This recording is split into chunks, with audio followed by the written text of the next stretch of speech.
Han Meditations. And he had big eyes. If they were actors, He they had wouldn't a have been able to big do such a head good job. and big black eyes, and was dressed in a black bodysuit. I was doing my first documentary back in 1997 when I was just naive enough to think I can get an interview with Steven Spielberg. We had a mutual friend involved, this woman, Janet, and she gets back to me and she's like, yeah, so Spielberg's definitely not going to meet with you, but he knows you're working on this UFO documentary. He thinks you should look into this landing case that happened in Africa at the school. The sheer volume of eyewitness testimony at a school in broad daylight could happen and the whole world not know about it. So I just walked away from that story for about 10 years. 10 years later, I got back into it. I licensed some of the footage that Dr. John Mack, the Harvard psychiatrist that came and interviewed the school children on camera within a week of it happening. I licensed the archival footage. We tracked down the witnesses today. We flew them in from all different corners of the world, brought them together. A lot of them were standing right next to each other. They came face to face, and one of the things I realized was that there were roughly 100 kids in the playground, broad daylight, aerial school, Rua, Zimbabwe, 1994, and they got within arms, some of them within arm's length of these beings, and brought these witnesses together for the first time in 20 years. And a lot of them hadn't even told their significant others, just because they said they were tired of having to defend this. And I myself didn't believe it. I've actually heard of this case right here. This was a case in Africa, in Zimbabwe, where these beings, I want to say Pleiadian beings, came down and they actually talked to these students at the school, and they were projecting this view of the earth and how we're destroying the earth and what we can do to actually help the earth and save the world. And it's very cool to see people knowing about this more, but they actually came down on the ship and spoke with them face to face, and over 100 kids saw this. So you've got all these children saying what they saw on camera after it happened, and then you see them 20 years later, and then we go to Africa and we meet with the headmistress, or she was a teacher at the time. We meet with other witnesses. We go to the landing site. We talk to people at the school. That case is absolutely, and it was witnessed by lots of other people in and around the area for several days before it chose a school to land. Dozens of children said that one or more of the disc-shaped objects landed just beyond the far edge of their playground. The next thing they knew, something was standing next to it.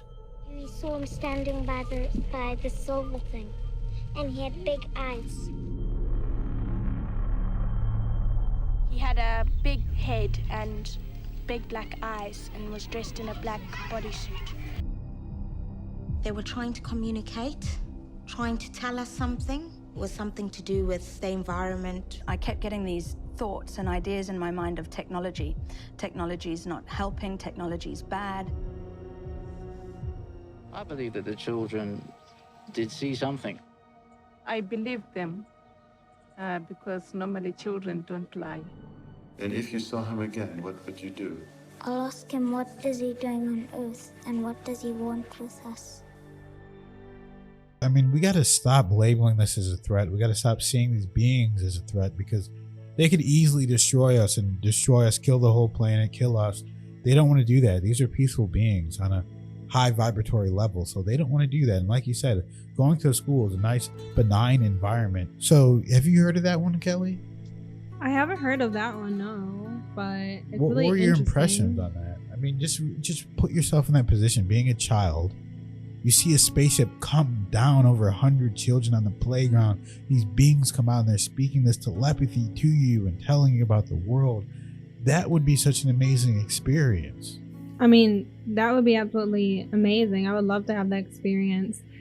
And as they said, and you said, it really makes sense for them to land, to come to interact with children. Children are very open. They don't have so many prejudices that have been instilled on them yet by society and the media and things.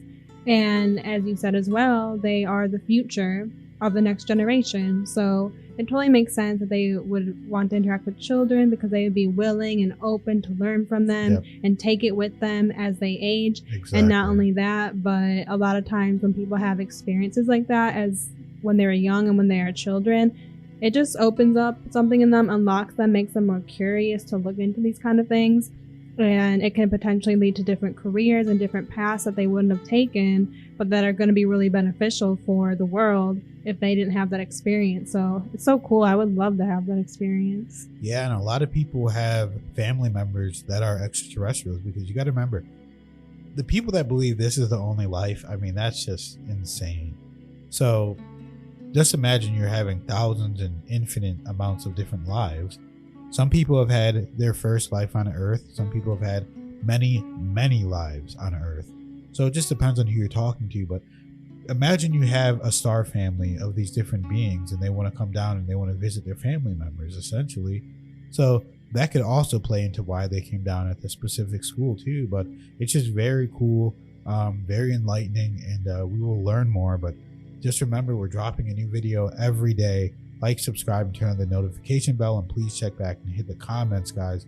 Let us know what you want us to react to and talk about. Thank you for watching.